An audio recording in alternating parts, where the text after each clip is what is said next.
Hey, Scruffy. You're hiding behind the chair. Can't see you. Coming over, huh? That's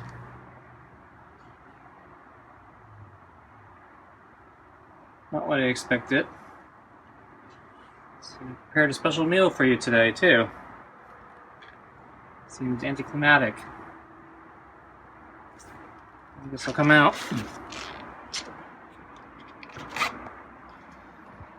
How you doing, Scruffy?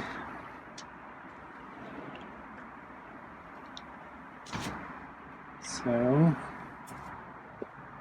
I have a special dinner for you because it's kind of the 3-year anniversary of when we started this. I don't think it's the exact date, but it's, I think, in that ballpark. Okay, I'm gonna sit in the chair. I know. Okay. So I gave Scruffy a flea pill last night, hoping that he'd be able to enjoy today without any fleas, so he can enjoy his special meal to maximum extent. But he's been acting strange or unusual today, so he wasn't at the door at lunch. He was out in the sun, and then just now he was under the orange chair instead of at the door, and then he ran past me. Okay, he's pushing into the pets a little bit now. So anyway, it's been approximately 3 years since we started. My dates aren't exact, so I'm kind of going off the weekly counts, and I think there may be I may have made a few errors in keeping the counts. So, but I think it was about this time of year when I started. It was much hotter, but I think it's just this year, or the year we started, was actually unusually hot, and I'd say this year is actually probably a bit cooler. But anyway, so how did it all start? So if we go back really far to things I don't fully know about, but can speculate, and so Scruffy's been around the neighborhood for quite a while. It's an older cat. So I say he. So I know, people have been telling me it's a dilute tortoiseshell, and they're usually female, so it's probably right. At the time when I started this, I didn't know that, but I did know, or I looked up, that usually cats that are left pawed are male, and cats that are right pawed are female. And I noticed to manipulate most things, Scruffy usually uses his left paw. So I said he, but Scruff is probably a female because of the dilute tortoiseshell features. But I don't think Scruffy cares what pronouns I use. And for all I know, Scruffy refers to me as she, so whatever.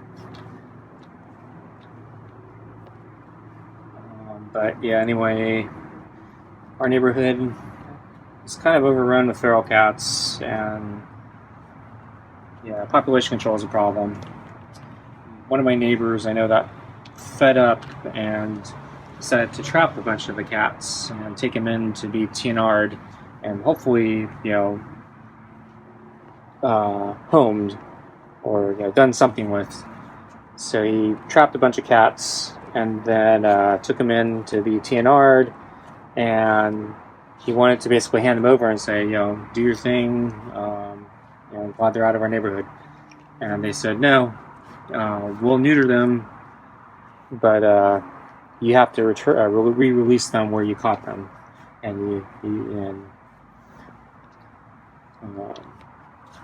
so he was very frustrated by that, but he took back all the cats to where he caught him and released him. And I suspect Scruffy was one of those cats that got TNR'd, and this was quite a few years ago. So anyway, these cats kind of rule our neighborhood. I think Scruffy, possibly some other cats, used my backyard as their home while my dad was still able to walk. He would try to shoo the cats out of the yard, and I think Scruffy was probably one of them. But after he shooed them and he went back in, they'd come right back, and couldn't get rid of him. So then my dad passed away from a bout with lung cancer, and then then the lockdowns happened about the same time, and then I started noticing that Scruffy was hanging out in the backyard, kind of like he owned the place. I'd see him staring at me through the window. So he'd be on the big table looking at me through the window, or I might be out here and he'd be out in the garden staring at me from the garden while I'm on the deck, and he knew I can't reach him, so he seemed very brave and couldn't be intimidated. And then the lockdowns kept going, and then finally I decided, can't chase this cat away. Maybe I'll just feed him. Maybe I can tame him, and who knows, if he's really tameable, maybe I can find him a forever home. I hadn't really thought that far. I have heard that basically feral cats are impossible to tame, and that's why the TNR people would not take him, because basically he was forsaken basically as unhomeable, unadoptable. So I thought, okay, let's see what I can do. So first I started leaving out food, and that I think went on for a couple weeks. So he would come up to the door, and then I'd try to let him see me from inside. At first he'd kind of run away, and then he got a little more used to me, and then finally I came out while he was eating, and then tried to take it from there. Watched a lot of feral cat videos. One of my favorite YouTube channels was Lucky Ferals in the beginning, and she had a lot of different tricks, one of which was using a shower brush to pet them, especially while they're eating. And so the idea is to get them acclimated to the idea of brushing and petting, because feral cats don't like to be touched, because they have no experience with that. Unfortunately, in her videos, her cats has come to the pleasure of being brushed within about a minute and 30 seconds. Scruffy, we went 5-6 months, I think of, it's probably about 5 months of hating being brushed, but enduring it, because he wanted the food.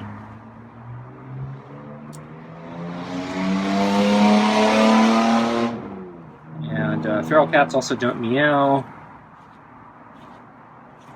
They never learned to communicate that way with humans, because meowing is mostly a human communication thing.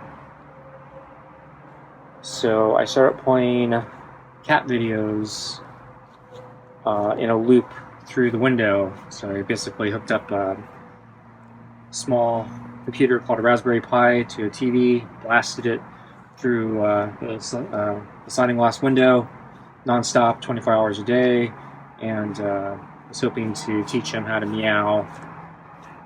And that took many, many months. I actually forgot how many months that was.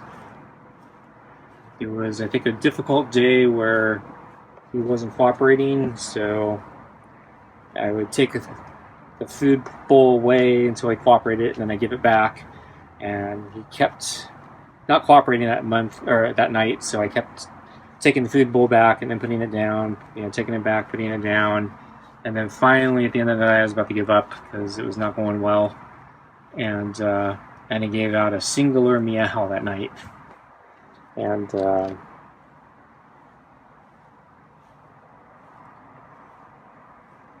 that was his very first meow, and then he didn't meow, I think, for a couple more months. And then I think he meowed a few more times after that, and then he started becoming a lot more talkative normally. So now he greets me, usually at the door, with some meows. And I think it's food time. So tonight is a very special chicken and egg. And I have a new self-grooming brush I'm going to try to put Scruffy's scent on. So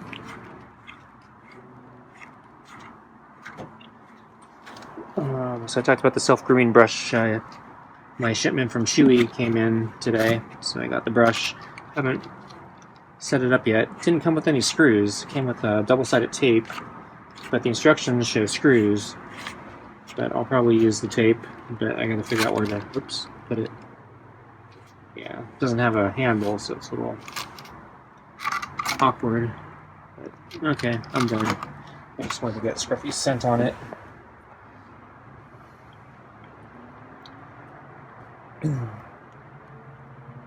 So, lunch, yeah, as I mentioned, he was not at the door, and he had to come over.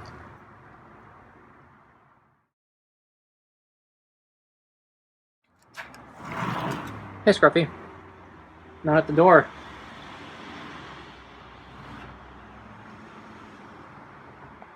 How you doing? Enjoying the sun? It's middle of lunch. Thought you'd be here.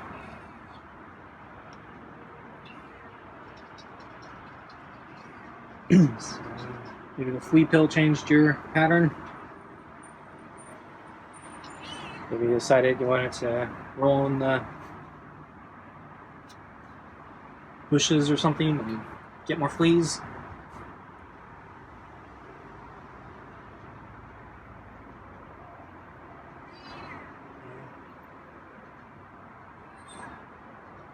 I hope you're feeling well.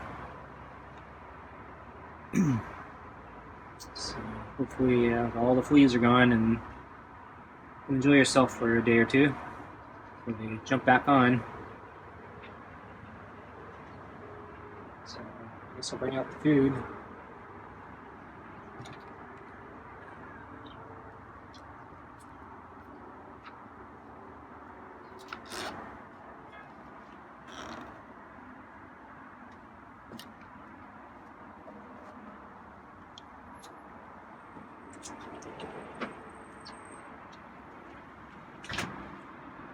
Okay, let's put the food on the table. Put the water down. Put ice cubes in there again. It's supposed to be warmer again today. Sit in the chair.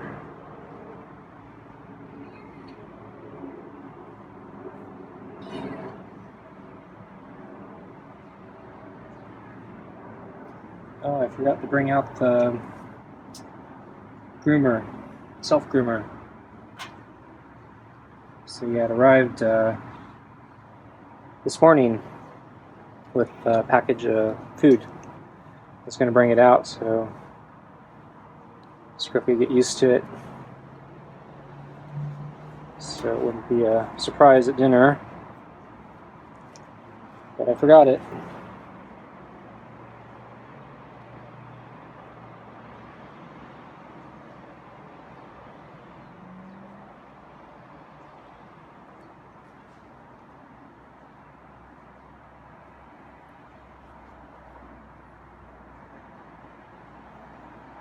Maybe I'll bring it outside after I get back in. I'll just leave it on the mat. So when I brush Scruffy tonight, maybe I'll pick that up instead of the regular brush.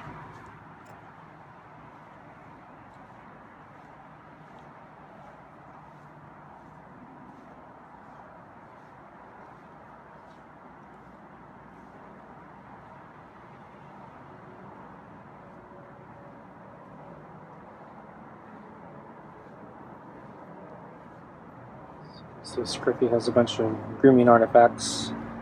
Guessing the fleas as they're jumping off for taking the last bites. Okay, I guess Scruffy wants his food, huh?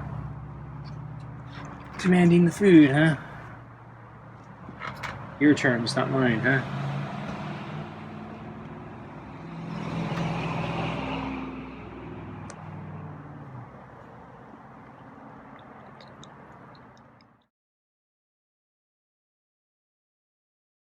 So tonight's dinner is the high quality tiki cat.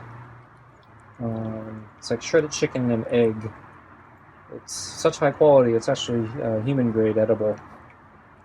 I think it actually looks better than what I'm going to have for dinner.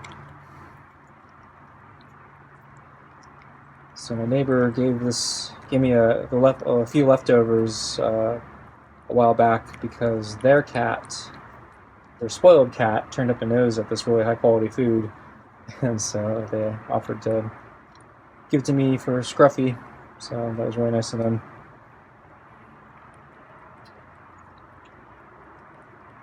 And I put some kibble in there to bulk it up a little. So Scruffy's gonna get extra food tonight. He's chowing down pretty heavily. It looks like he's gonna finish quickly. I hope he doesn't throw up. So yeah, Scruffy's the ultimate hard mode cat I learned these past 3 years. So scarf and barf is a big problem with him. So that's why I had these balls in his food. So they're a do-it-yourself feeder bowl. And then on top of that, I mix in wet cat food and dry cat food. The wet cat food helps slow him down, and then I also elevate it on platforms so his esophagus is more likely to be pointing down, so food can go down more easily.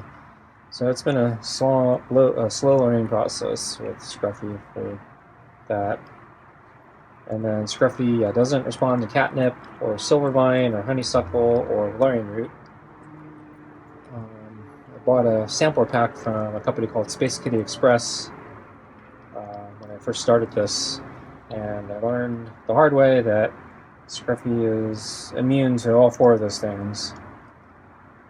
Usually, I think if they're immune to catnip, you still have hope that they'll respond to one of those 3 other things. But in Scruffy's case, yeah, he doesn't respond to any of them. And then Scruffy doesn't seem to like to play with any toys. The few toys I tried, he was terrified of.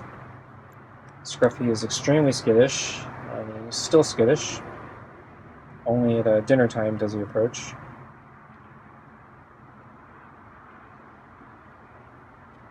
So Scruffy wants me to move the balls. Move the balls.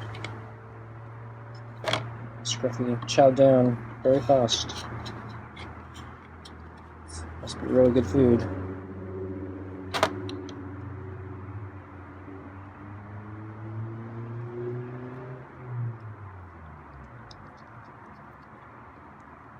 And I bought Scruffy a carrier that first year, hoping to make it at home or something, keep warm or something with it. And yeah, he's terrified of it. Only recently has he finally started going in there, but only when I'm inside. If I come out, he'll leave the carrier. I think it helped that I put some straw in it in the winter, and I think he likes the straw. So, but my neighbor also gave me an insulated meat shipping container. So they bought a bunch of meat online and it got shipped in this very well-crafted cardboard box that has insulation in it. So it's kind of a disposable cooler.